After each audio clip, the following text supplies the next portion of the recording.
लालच बुरी बला है। एक शहर में एक आदमी रहता था। वह बहुत ही लालची था। उसने सुन रखा था कि अगर संतों और साधुओं की सेवा करे तो बहुत ज्यादा धन प्राप्त होता है। यह सोचकर उसने साधु संतों की सेवा करनी प्रारंभ कर दी। एक बार उसके घर बड़े ही चमत्कारी संत आए।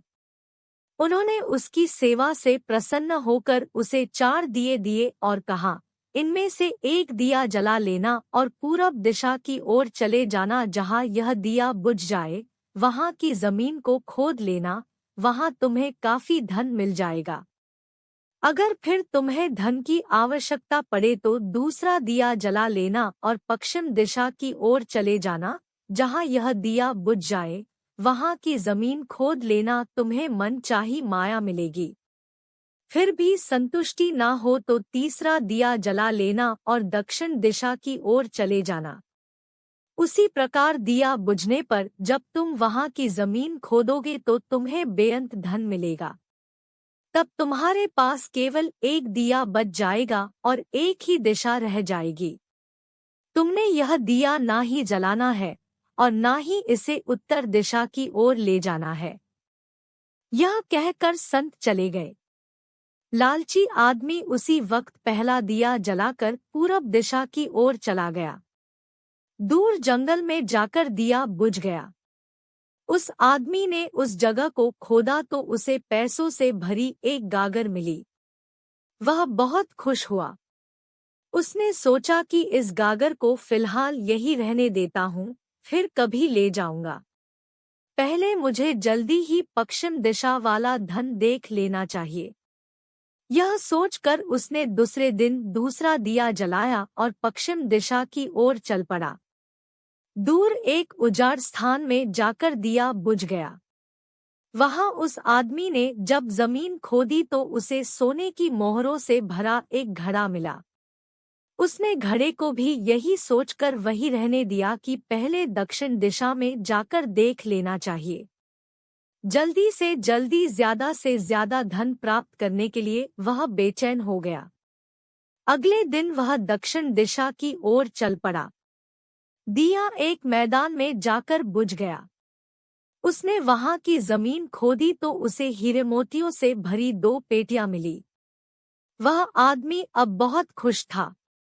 तब वह सोचने लगा, अगर इन तीनों दिशाओं में इतना धन पड़ा है तो चौथी दिशा में इनसे भी ज्यादा धन होगा।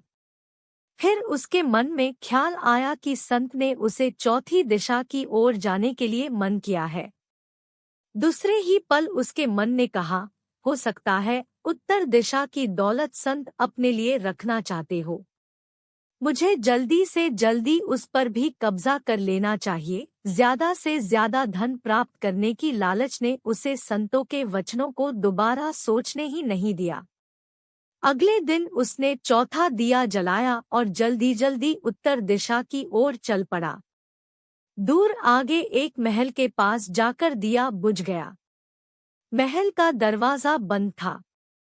उसने दरवाजे को धकेला तो दरवाजा खुल गया।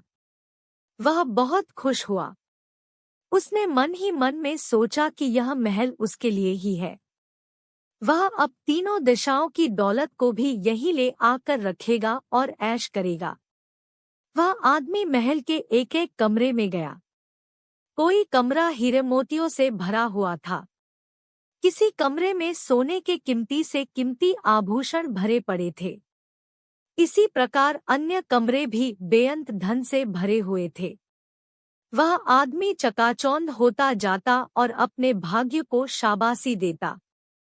वह जरा और आगे बढ़ा तो उसे एक कमरे में चक्की चलने की आवाज सुनाई दी। वह उस कमरे में दाखिल हुआ तो उसने देखा कि एक बूढ़ा आदमी चक्की चला रहा है। लालची आदमी ने बूढ़े से कहा कि तू यहाँ कैसे पहुँचा? बूढ़े ने कहा, ऐसा कर यह जरा चक्की चला, मैं सांस लेकर तुझे बताता हूँ। लालची आदमी ने चक्की चलानी प्रारंभ कर दी। बूढ़ा चक्की से हट जाने पर ऊंची ऊंची हंसने लगा। लालची आदमी उसकी ओर हैरानी से देखने लगा। वह चक्की बंद ही करने लगा था कि बूढ़े ने खबरदार करते हुए कहा, ना ना, चक्की चलानी बंद ना कर। फिर बूढ़े ने कहा, यह महल अब तेरा है, परंतु यह उतनी देर तक खड़ा रहेगा जितनी देर तक तू चक्की चलाता रहेगा। अगर चक्की चक्की चलनी बंद हो गई तो महल गिर जाएगा और तू भी इसके नीचे दब कर मर जाएगा। कुछ समय रुककर बूढ़ा फिर कहने लगा, मैंने भी तेरी ही तरह लालच करके संतों की बात नहीं मानी थी और मेरी सारी जवानी इस चक्की को चलाते हुए बीत गई।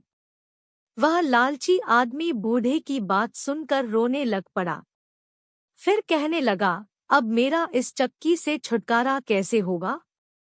बूढ़े ने कहा, जब तक मेरे और तेरे जैसा कोई आदमी लालच में अंधा होकर यहाँ नहीं आएगा, तब तक तू इस चक्की से छुटकारा नहीं पा सकेगा। तब उस लालची आदमी ने बूढ़े से आखिरी सवाल पूछा, तू अब बाहर जाकर क्या करेगा?